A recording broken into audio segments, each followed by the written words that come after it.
Though they are integral, village health workers are not the only ones empowering their villages. Indeed, as communities see the beneficial and practical results of empowerment, everyone wants to participate.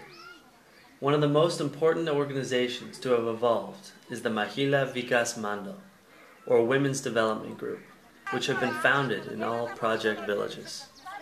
The status of women in India is one of the lowest in the world, especially in the rural areas.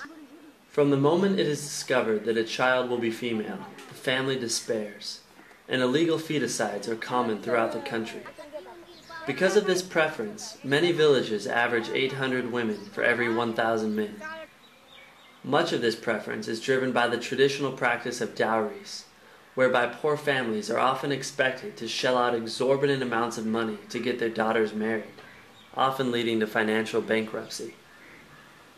If women are lucky enough to be born at all, they are soon after expected to work from before dawn to late into the night, cleaning the house, fetching food and water, cooking all meals, caring for the children, working on the farms, and caring for the animals, while their husbands often sit in the shade relaxing.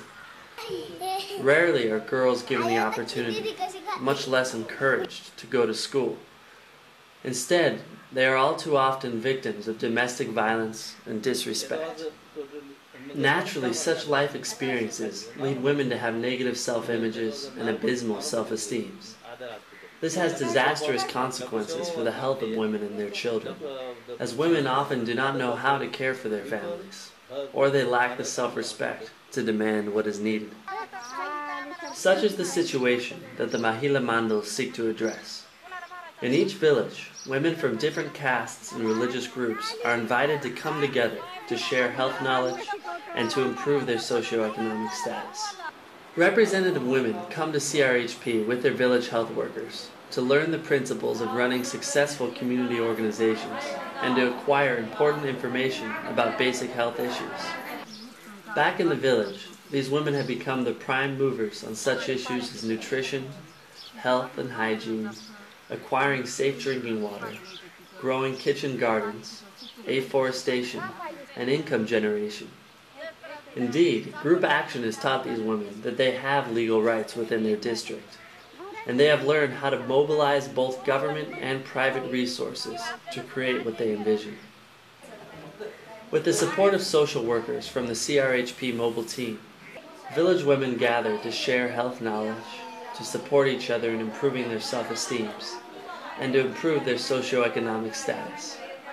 In conjunction with setting up their own microcredit lending institutions, CRHP brings in various experts to train these women in pragmatic income generation activities. The results have been astounding, and the success stories are endless.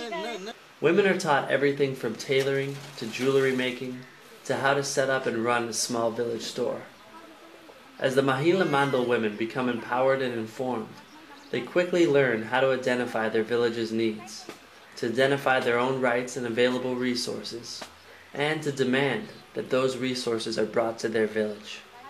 For example, while the government has a program to give free nutritious food to the extremely poor, many of the people running these government programs are corrupt and demand bribes.